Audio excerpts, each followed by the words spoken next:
Alguém vai dizer assim, mas Jones, o agronegócio sustenta o Brasil. Isso não é verdade. Não impacta aí, na balança comercial? Calma aí, vamos aos números. Primeiro, o agronegócio tem, por ano, mais de 400 bilhões do Plano Safra por ano. Mais de 400 bilhões do Plano Safra. Das empresas que recebem isenção fiscal no Brasil, que dá mais ou menos 558 bilhões por ano, 18% são do agronegócio.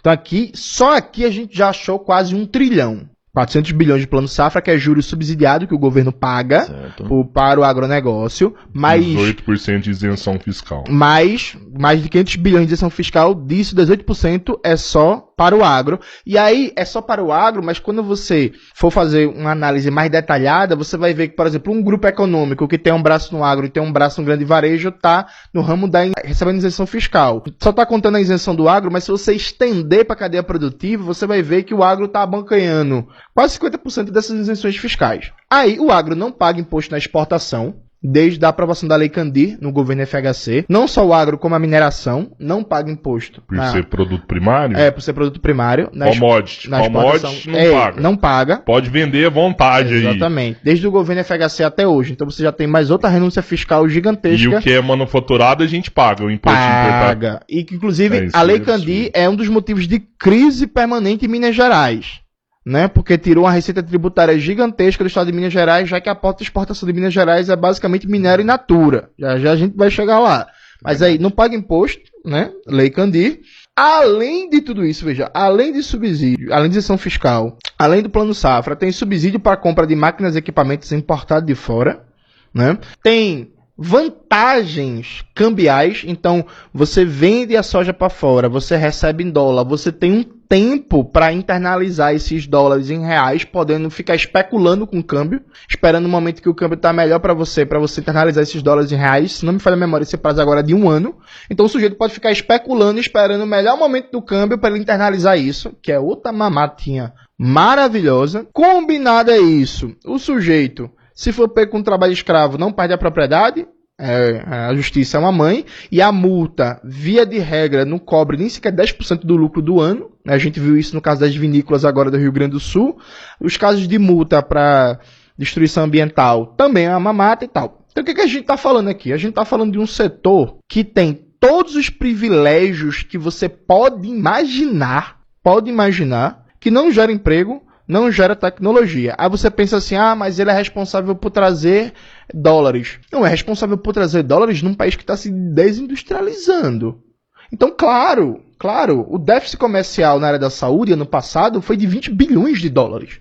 O Brasil já chegou a produzir 50% dos IFAs, que é ingrediente farmacêutico ativo, que faz o que o remédio funcionar, que a gente consumia. Hoje em dia a gente só produz 10. O Brasil, ano passado, foi 9,8 bilhões de dólares de déficit comercial de fármacos. Remédio que a gente podia produzir aqui, porque é tudo patente vencida. A gente tem a Fiocruz, tem as universidades, tem os hemocentros, e está mandando dinheiro, riqueza, para os monopólios estrangeiros. Ano passado, o déficit comercial no setor petroquímico foi de 45 bilhões, percebe? E assim vai indo. O déficit no setor de fertilizantes foi mais de 15 bilhões. O déficit como um todo, da conta de manufaturados no Brasil, é mais de 100 bilhões de dólares por ano.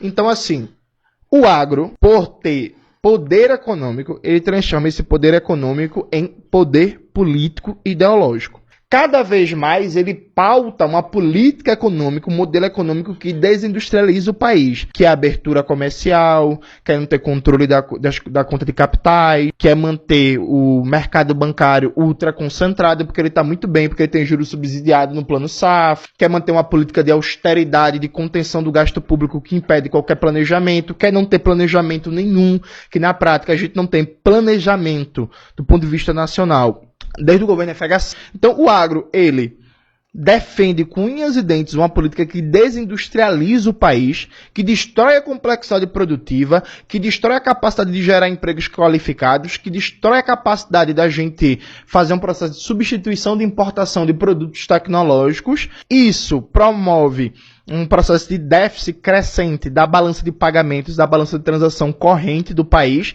Aí o agro diz assim, como solução, eu sou o setor que mais exporta, portanto mais traz dólar. Então essa é a mesma coisa que dizer assim, na verdade eu preciso de cocaína, porque eu sou viciado.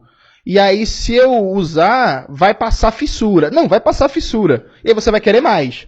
Você vai querer mais. Então a relação do agro com o Brasil é a relação de exploração.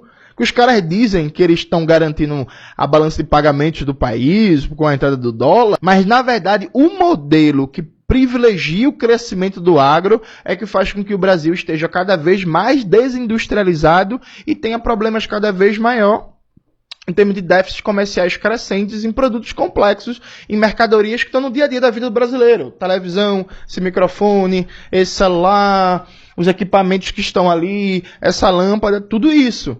Então é um modelo que leva o país cada vez mais para ser um buraco de mineração, uma grande plantação de soja, um cassino para especulação financeira, cada vez mais tudo destruído. Aí o agro diz, não, eu sou salvação. Não, o agro é parte do problema. Veja, para concluir essa resposta, o agronegócio estava defendendo, todo o agronegócio brasileiro estava defendendo um acordo de livre comércio entre Mercosul e União Europeia. A indústria da União Europeia, particularmente da Alemanha e da França, é uma das mais competitivas do mundo. Os caras queriam fazer um liberou geral de tarifas alfandegárias. Consequência prática disso, o pouquinho que existe de indústria aqui no Brasil ia quebrar em 5 anos. Mas o agronegócio queria, sabe?